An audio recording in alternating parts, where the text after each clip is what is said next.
Igbo mụrụ nze m ọzọ, ekelekwa m n'ụtụtụ ọma, ehihie ọma, anyasị ọma, mgbe ole iji hụ ihe onyonyo ọma. O nwere ihe na-ara m ahụ na-afụ m ụfụ n'obi, adịghị eriwe m nri n'ahụ, nsị m abịa kwụfụda n'ihu akwụkwọ wagbuo. Ndị ihe mere n'unu ji kpọọ ndị Mbaise ashị, gịnị mere unu ji na-ele ndị Mbaise anya dịka ndị ọjọọ? Mbaise o mere unu gịrị? Ebe o ji na-ewutecha m, ebe o ji na-agbawa m obi, ma ndị Igbo ibe anyị, ọ dị steeti ise mejupụtara ala Igbo. Nke Imo steeti kwụla ya ekwukwana na ndị Mbaise na-abịa n'Imo steeti. Gịnị mere unu ji na-ele ndị Mbaise anya? Unu gara akpọ anyị aha ọjọọ. Nwatakịrị gụcha akwụkwọ gaa n'ụlọ ọgwụ gị onye ke ị chọrọ ịkpọbata nwatakịrị ke asa onye Mbaise n'ụlọ ọrụ anyị, ha anyị na ọ gị nọfụkwa. Gịnị mere gịnị ya gị nọfụ? Nwa agbọghọ ka ị chọrọ ịlụbata anyị asa onye Mbaise, anyị na ọgakwa ibifu. Why?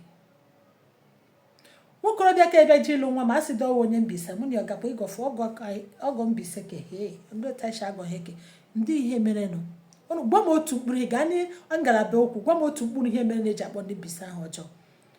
Gwa m ihe fụtaranụ ka ọhụrụ ogbu adịbele ihe ọjọọ, adịbele mmehie ndị ọzọ obodo ndị ọzọ na-emebele, ọ naanị Mbaise ga-emewe. O ji wụrụ naanị Mbaise nwe ndị na-eji eme ya. Adị ebe arụrụ ala na-anọghị, adị obodo, gwa m obodo ndị ọjọọ na-anọghị. O ji wụrụ Mbaise ka a ga-ekpu n'ọnụ. Werọsi ihe onye Mbaise hụ agwọ gị hafụ agwọ ga-achụfu onye Mbaise ga-alarịa bịa gbuo agwọ. Mbaise nwedị gị ke nta nke ị hụrụ ha niile agbachara ahụ bred na mkpụmachis. N'ihi na anyị anaghị ekwe ka emegbu anyị, anyị ejighị ekwe mmegbu. Chineke ji amamihe chọọ anyị mma, anyị ejighị ekwe mmegbu. Ọkwa ọgwụla ndị Mbaise wara anya, enwere ha ọnụ, ejighị ekwuru ọnụ ha na ihe ọwụla gị na nwa afọ Mbaise ọwụla gị agaghị imeghe ya, ekwe si gị ghọgbuo ya. Ọgwụla dị na ihe eji kpọrọ anyị n'ọnụ, kwe gị megbuo m. Ọgwụla ma ndị okenye ma ụmụntakịrị, anyị ji eji uche anyị eme ihe na ihe ọwụla anyị na-eme.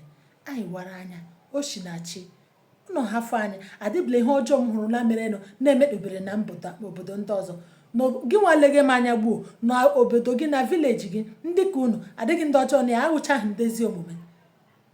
Adịbụle ihe iche na ọ dị gị ka na Mbaise mere na-emekpebere n'ala unu mbụ. Gị nwanele m anya nwere ike ịgwa m otu ihe ndị Mbaise mere na gị na-emekpebere emekpebere.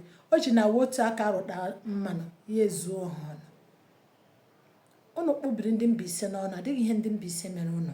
Mbaise wee oke mba. Abịa na mma Chineke gọziri anyị site n'isi ruo ala, anyị na-ama mma, ma ndị nwoke anyị ma ndị nwaanyị anyị na-etofu gbaa agba. Abịa na akwụkwọ, Chineke ji amamihe gozi anyị na-agụ akwụkwọ gụta ya mma mma. Abịa na iji ego achụnta ego, anyị nwere ndị na-achụ ego achụnta ego mete ya nke ọma. Gịnị mere unu ji akpọ anyị n'ọnụ? Anyị dị ka obere mba nọ. Unu hafụ anyị, ihe ahụ Chineke ji gozi anyị. Abịakwa na mpaghara ka unu adịghị ihe Chineke ji gozi unu. Nke anyị nwa amamihe na-akwụghị megbuo m na-ewe anya. Anyị watara anya onye Mbaise, ịlụ onye Mbaise amaghị otu esi na-alụ nwaanyị. Ha na-ele nwaanyị ha leta ya nke ọma, lụọ ya lụfụta ya mma mma. Ma ndị nwaanyị ha na-anọ na di kwechiri bifo gị na onye nwaanyị Mbaise emegide ya sị anyị alawala ma ya alụkwa ọzọ, mara na ọnọdụ ahụ akpụle ya, mara na o tiele kpọọ ka ya sị ka m afụtawa maka anyị ji ekwechiri na di.